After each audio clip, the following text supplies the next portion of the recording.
Black women are always under surveillance in the workplace. If you're new here, this is part 18 of my series, Black and Female in Corporate America. When I was working as a paralegal for a government agency, I shared a space with an attorney. We did not have room for the entire department, and so we were in a large room, and the way that it was set up was I had a desk, so as soon as you walked into this room, you would see my desk. But she had an actual office with a door.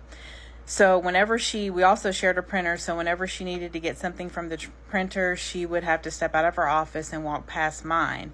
And when she did that, she was always trying to peep over and look at my computer, or she would try to drum up some random conversation just so she could see what I was working on, if I had been asked to do something with another attorney, because she always made it her business to try to monitor anything that I was doing, whether it was something for her or not. It got so bad to the point where I actually reached out to IT and asked if they would come and position my monitors. I had dual monitors, if they would position them so that when she walked past my desk, she would literally have to come around me to look at my computer. And when I did that, of course, IT, they did it, and when it had been done, she then went and complained to the manager and told them that I had my computer screens moved. So my boss comes over, and he kind of walked around the space, and he looked over and he said, "Oh, you got your screens moved?" And I said, "I did." I was like, "I hope that's not a problem," knowing that she had said something. And he was like, "Well, no, that's fine. If, whatever helps you, set up your space and be comfortable, that's fine." So when he leaves, he walks out of the room. She comes out of her office trying to make conversation, acting like she hadn't said anything, when I know she did, because otherwise he would not have come over there. And she was just, "Oh yeah," she was like, "Sometimes people just like to move their space around," and just doing a bunch of just talking nonsense, saying a whole lot of nothing. And I just kind of blew it off, and I said, "I appreciate my privacy at work. I don't want people looking over my screens when I'm trying to work." And that was kind of my indirect way of letting her know, I know you've been trying to meddle with what I'm doing. So I had been tasked with checking these invoices. It was a pretty big case. I had to take these invoices and input them into an Excel spreadsheet, and I needed to categorize them by month, date, year, all of that. And so I had ended up dividing up the invoices by year. So I had 4 really large stacks. And again, she's popping out of her office while I'm trying to set things up. And the space that we shared was large enough that, we had a table in there. So I had just made use of the table to organize these invoices.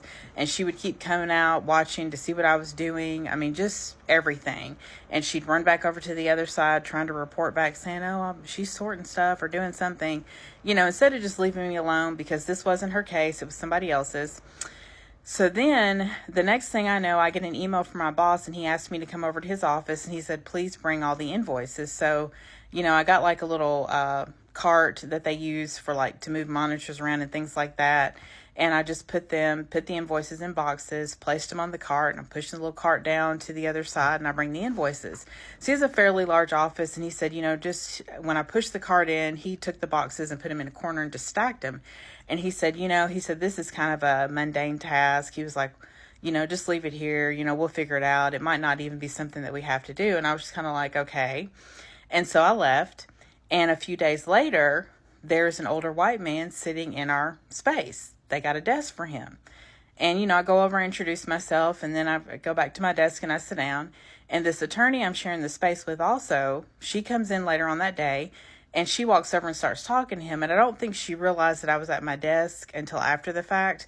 But I overheard her telling him, and I'm not even trying to eavesdrop, because we're in a room, so it's not, even if she whispered, I could hear what she's saying.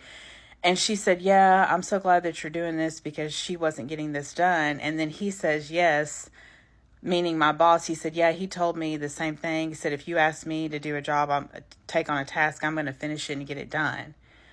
So at this point, I peep up over my monitors, and she had, at this point, she turned around, so our eyes met, and the look on her face was just like, she'd swallowed a canary or something. And at that point, she knew I saw her, and she just kind of gave this little smirk, and she went back in her office and sat down.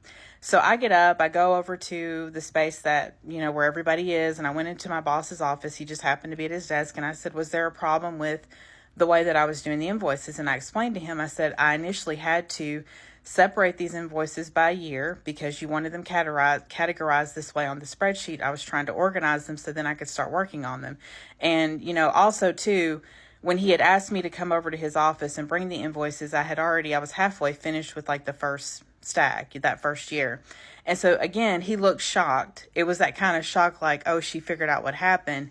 And he tried to play it off. He said, oh, well, this person, he was a temp in another department. They didn't need his help anymore. And so we just told him that, we had a task for him to do. So we just thought we'd bring him down here and give him this work. It's not a big deal. But, of course, they had both been bad-mouthing me to this person, trying to plant a seed of negativity. So a funny thing after that, after a couple of months, he'd been he was still working on these invoices. It took him that long to get it done. But he ended up stopping by my desk one day and he said, you know what? He said, every time I see these attorneys, they're always standing around talking. He said, you're always at your desk working. And he said, this is just an interesting observation I made. So, again, just goes to show you it's very difficult a lot of times as Black women in these workplace spaces when we're trying to do our job. We can't be left alone to just do the task and get it done. We have a system. We're trying to be organized and figure out a way to execute a task. We are always monitored and having somebody just trying to report and lean over our shoulder and just tell us what to do. And it's just extremely annoying.